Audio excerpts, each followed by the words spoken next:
Sto capendo che essere felici significa anche questo. Smettere di cercare continuamente qualcosa che ci salvi dal vuoto. Per anni ho pensato che sentirmi viva dipendesse dal movimento, dalle persone, dalle possibilità, da qualcuno con cui partire, condividere, immaginare, costruire. Ma ultimamente sto capendo una cosa diversa,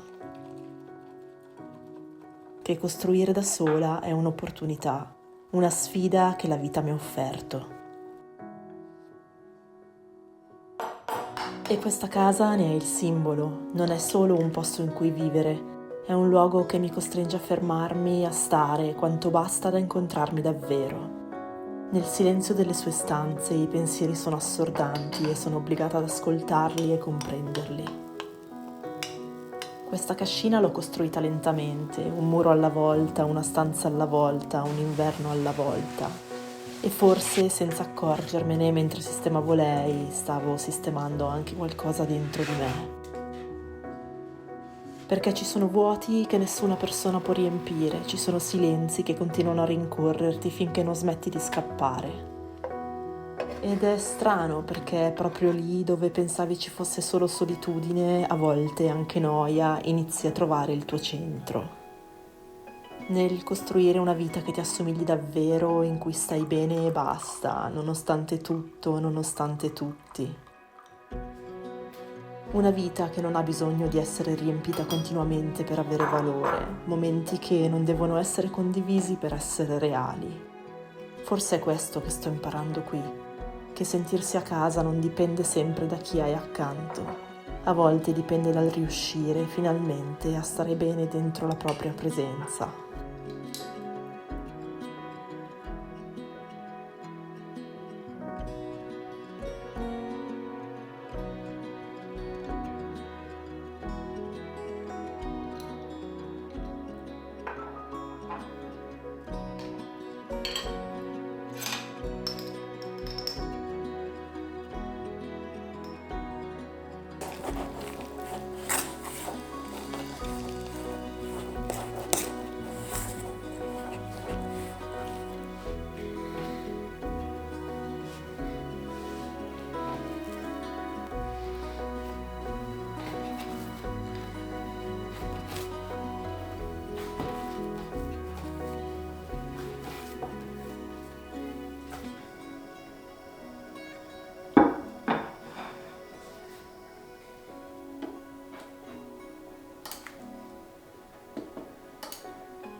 Bentornati in cascina, amiche e amici. Oggi voglio farvi vedere un progettino a cui sto lavorando proprio dagli inizi, perché magari può servire a qualcuno per qualche spunto o per qualche idea. Normalmente quando stavo facendo i lavori veramente grossi per la cascina, il tempo era pochissimo, quindi non riuscivo a trovare il tempo di fare i progetti un po' in dettaglio. Riuscivo a fare a malapena uno schizzo e dovevo veramente pronti via mettermi a lavorare perché il tempo era veramente poco. Invece adesso che la cascina è più abitabile, posso dedicarmi un po' di più a progettare un po' le cose un pochettino con più cura fin dall'inizio, che aiuta sempre anche a evitare spreco di materiali e eventuali errori, anche se io sono più brava a trovare gli errori mentre faccio le cose che prima. Se venite più vicino vi faccio vedere. Ho fatto uno schizzo iniziale che era veramente proprio per buttare giù l'idea. Quello che voglio fare è una porta scorrevole a cui quindi metterò delle staffe che scorrono sul binario. È una cosa abbastanza comune. In inglese si chiama barn door, in italiano porta scorrevole. L'idea è quella di farla con uno specchio integrato. Ma il mio ragionamento generale quando faccio queste cose in totale autonomia e con pochissimi strumenti, perché non voglio acquistare troppi strumenti perché non saprei dove metterli. Serve un laboratorio con le varie attrezzature che io non ho. Una specie di cantina, ma è umida, piove dentro e quindi non potrei mettere materiali extra. Quindi cerco sempre di fare le cose con i materiali che trovo in negozio e che mi richiedono il minimo intervento. Quindi ho deciso di fare questa porta ancora una volta utilizzando i listoni in abete grezzo, che secondo me sono un'ottima soluzione perché costano veramente poco. Il legno è un bel legno, a me l'abete grezzo piace, in questa casa ci sta secondo me bene, è all'interno quindi non devo neanche trattarli perché sono riparati e quindi cerco di lavorare intorno al materiale e alle dimensioni che trovo in negozio. In questo caso, per calcolare quante perline o quanti listoni mi servono, ho deciso di fare uno schizzo col computer. Io uso Illustrator. Non è il programma adatto per fare questo tipo di disegni, servirebbe un programma CAD, ma io con Illustrator per questi progetti comunque mi trovo bene perché posso disegnarli comunque in scala reale, questo è in scala reale. Non sono progetti di grosse dimensioni, quindi per fare degli schizzi, per comprendere il mio progettino è più che sufficiente. Ed è un programma anche che ho e che so usare bene e quindi mi trovo a mio agio. Quindi cosa ho fatto? Ho fatto degli schizzi per la forma dello specchio. Inizialmente volevo questa forma ad archetto, ma secondo me sprecherei troppo specchio. Allora ho deciso di fare una forma più arrotondata agli angoli. Forse addirittura la farò così, che richiama l'archetto che ho sotto, che ho costruito al piano di sotto. Dopodiché mi sono piazzata i vari listoni che sono di 2 metri ciascuno. Me li sono riportati i vari pezzi in modo separato, dandogli ognuno un nome, così in questo modo ho potuto calcolarmi quanti listoni totali mi servono per fare questa porta. Questo è il lato davanti, dove ci sarà lo specchio integrato con probabilmente un maniglione. Queste sono le mie barre di scorrimento e invece questo è la parte dietro che lascerò molto semplice con i tre listoni che tengono insieme il tutto. Qua è anche dove metterò tutte le viti a vista, perché a me le viti a vista in realtà piacciono e inoltre questo è il retro della porta, quindi mi interessa poco. Spero sia stata abbastanza comprensibile la spiegazione. Ora mettiamoci al lavoro.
purtroppo ho un imprevisto. Devo completamente cambiare l'idea che avevo. Per darvi un'idea, quando ho pensato all'integrazione dello specchio, cercavo uno specchio abbastanza grande perché volevo che fosse proporzionato alla porta, che non è piccola, è 2,10 m x 90, ma mi serviva uno specchio senza cornice, quindi solo lo specchio senza cornice. E mi sono resa conto che specchi grandi senza cornice sono molto costosi, o comunque specchi di grandi dimensioni sono molto costosi. Allora, quando poi ho trovato questo specchio, che era l'unico abbastanza grande, mi sembra 110x70, però con la cornice, l'ho preso lo stesso dicendomi smonto la cornice. E invece adesso ho provato e questa cornice è un tutt'uno con questo specchio, è impossibile. Che da un lato è una bella cosa perché vuol dire che è di qualità ed è raro trovare cose di qualità a un prezzo accessibile. Però mi sta impedendo di fare il lavoro come voglio perché è troppo spesso. E cosa succede? Per poter mettere queste cerniere, che sono quelle per far scorrere poi la porta, ho una profondità massima che devo rispettare e mettendo questo specchio con la cornice supero la profondità di 2 mm e quindi non mi fido a usare, perché se poi monto tutta la porta e quando cerco di metterla su mi tocca, ho buttato via tutto il tempo, il lavoro e non va bene. Quindi niente, ho deciso di fare una porta normalissima senza lo specchio, che da un lato va anche bene, almeno mi semplifico la vita per una volta. Lo specchio lo userò poi probabilmente per il bagno sopra.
Oui.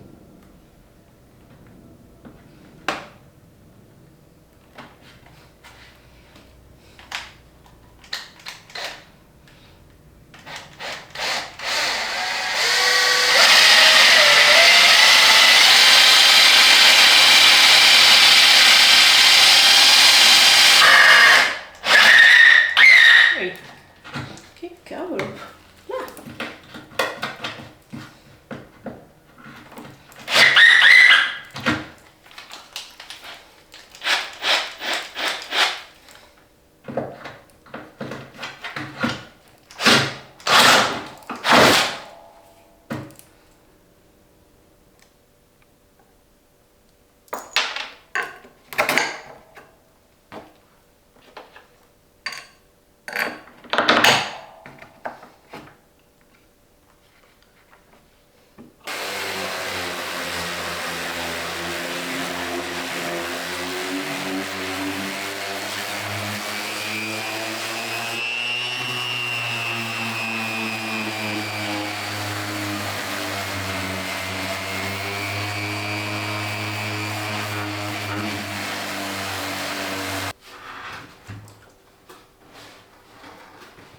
Ce la farò.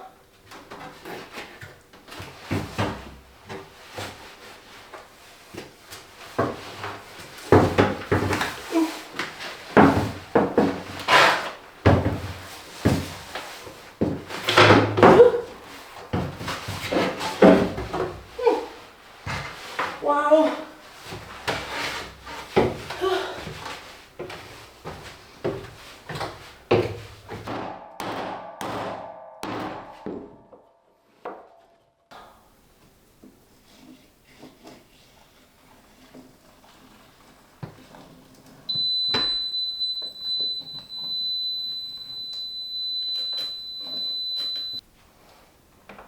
Si muove qua prima, va?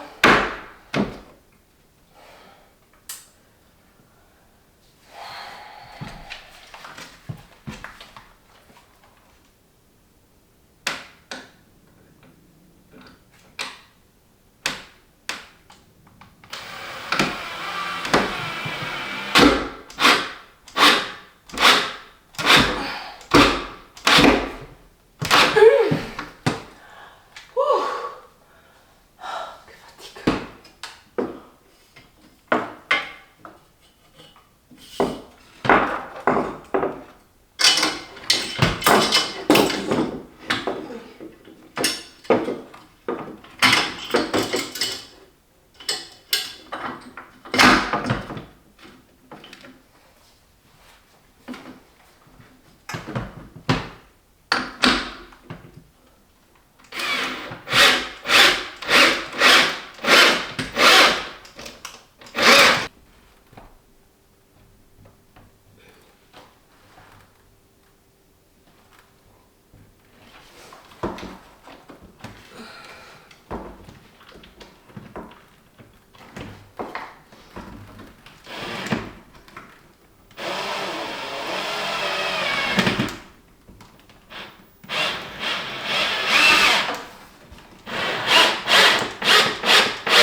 Opla.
Bao ripieni di verdure in agrodolce. I bao sono dei panini cinesi che vengono cotti al vapore. Buon appetito!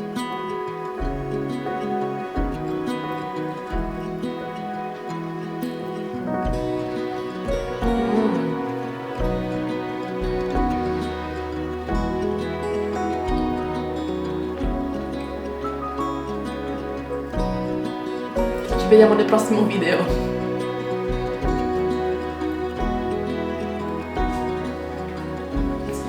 Mm.